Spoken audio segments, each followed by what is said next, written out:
बिस्मिल्लाह अस्सलाम वालेकुम दोस्तों। मुझे उम्मीद है आप सब खैरियत से होंगे। आज मैं आपके साथ सर्दियों की एक नायाब बर्फ़ी शेयर करने जा रहा हूँ और वो है मूंग की दाल की बर्फ़ी।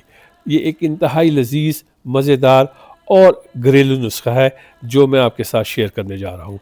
मुझे उम्मीद है आपको ये बहुत पसंद आएगी और लाज़मन आप इसे अपने करीबी रिश्तेदार और दोस्तों के साथ शेयर करेंगे।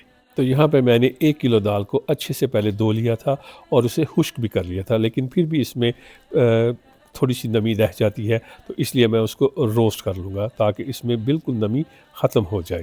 क्योंकि हमारी रेसिपी में दाल का क्रिस्पी होना ज़रूरी है। इसे हल्की आँच पे रोस्ट कर लिया है। दाल को रोस्ट करने के बाद इसे थोड़ी देर नॉर्मल टेम्परेचर पर रख के ताकि ये ठंडी हो जाए और फिर इसको मैंने ग्राइंड कर लिया है।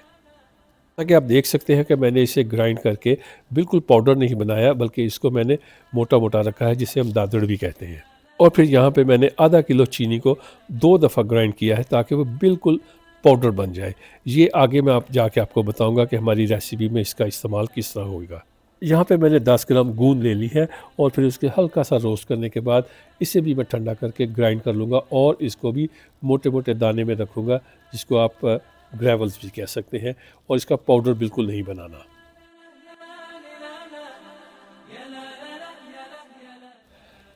अब मैंने 25 ग्राम खसखस ले ली है। खसखस जब भी इस्तेमाल करनी है तो उसे अच्छे से धो लें और फिर धूप में सुखा लें। इसमें मिट्टी की तादाद बहुत ज़्यादा होती है और इसे धोना बहुत ज़रूरी होता है। धोना थोड़ा मुश्किल होता है, लेकिन इससे आप इसे लाज़म धोकर इस्तेमाल करें। मैंने खसखस को भी हल्का-सा रोस्ट करके उसे फिर मैंने ग्राइंड कर लिया है, लेकिन याद रखिएगा कि मैंने इसका पाउडर नहीं बनाया।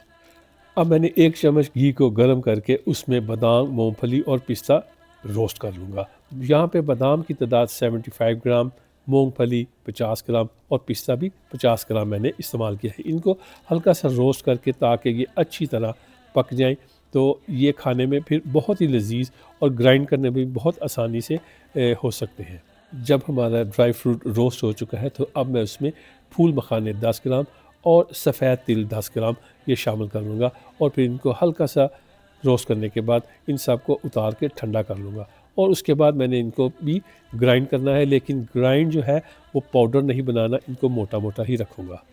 तो ये आप नोट कर लीजिएगा कि ये हमारी रेसिपी में सब चीज़ें अच्छे से पहले रोस्ट होंगी, फिर उसके बाद हम इनको ग्राइंड करेंगे। जैसा कि आप देख रहे हैं कि जो हम आज पावरफुल रेमेडी बना रहे हैं, ये दिमाग को सुकून देगी, जिस्म के जोड़ों को दर्दों के लिए आराम देती है और सर्दी में बहुत ही मुफीद होती है। और अब वक़्त आ गया है हमारी दाल की बुनाई का, तो उसके लिए मैंने आधा किलो घी लिया है, जो कि 1 किलो मूँग की दाल के लिए काफ़ी होगा। दाल को आपने बिल्कुल हल्की आंच पर रोस्ट करना है। दाल को मुसलसल हिलाते रहें ताकि वो अच्छी तरह रोस्ट हो जाए और उसमें क्रंचीपन आ जाए। तेज़ आंच पर दाल घी में जल जाएगी। दाल को आपने हल्के-हल्के पकाते रहना है जब तक कि घी अलहदा ना हो जाए और दाल में क्रंचीपन ना आ जाए। हमारी रेसिपी का सबसे मेहनत तलब काम ही दाल को हल्की आंच पे रोस्ट करना है और उसे पकाना है। और देखिए, मेरे साथ बच्चों को भी बहुत शौक़ आ गया है कि वो भी दाल को मेरे साथ पका रहे हैं।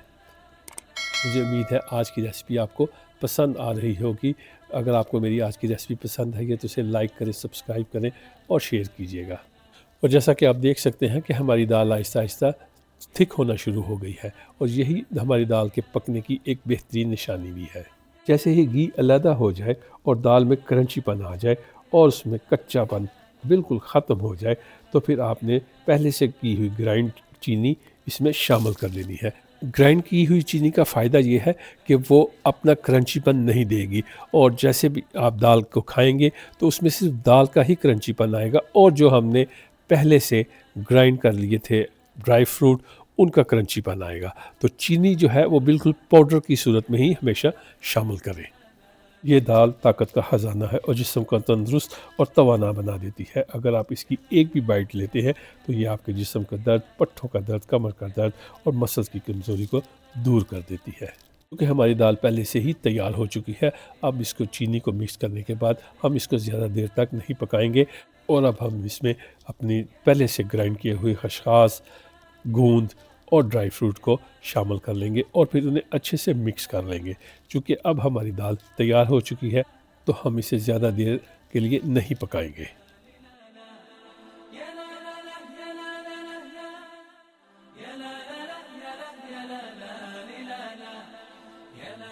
अब हम दाल को एक अलग बर्तन में शिफ्ट करेंगे। उसके लिए मैंने नीचे बटर पेपर लगा दिया है ताकि दाल को काटने के बाद आसानी से निकाला जा सके। इसको 1 से 2 घंटे के बाद आपने इसको टुकड़ियों में काट लें और फिर इसे दूसरे बर्तन में रख लें और फिर सर्दियों में अपनी फैमिली, अपने करीबी और चाहने वालों के साथ खूब शेयर करें और रिज़ किचन को अपनी दुआओं में याद रखिएगा। रुकिए ज़रा, अभी कहीं मत जाइएगा। तो जैसा कि आप देख रहे हैं कि दाल को मैंने एक बर्तन में अच्छे से लगा के उसके ऊपर पहले से ग्राइंड किया हुआ ड्राई फ्रूट उसके ऊपर स्प्रेड कर दिया है। ड्राई फ्रूट की तादाद आप अपनी मर्ज़ी के मुताबिक रख सकते हैं। तो यहाँ पे आप देख सकते हैं कि फिर मैंने उसको छोटी-छोटी टुकड़ियों में काट के दाल को एक अलग बर्तन में रख लिया है और उसके बाद ये दाल बिल्कुल हार्ड हो जाएगी और आपको खाने में बहुत ही लज़ीज़ और मज़ेदार होगी। अगर आज की रेसिपी आपको पसंद आई है तो मुझे ज़रूर बताइएगा क्योंकि आपके कमेंट्स और लाइक्स यही हमारे लिए बहुत कीमती है। अपना ख्याल रखिएगा और अपने चाहने वालों के साथ शेयर करते रहिएगा।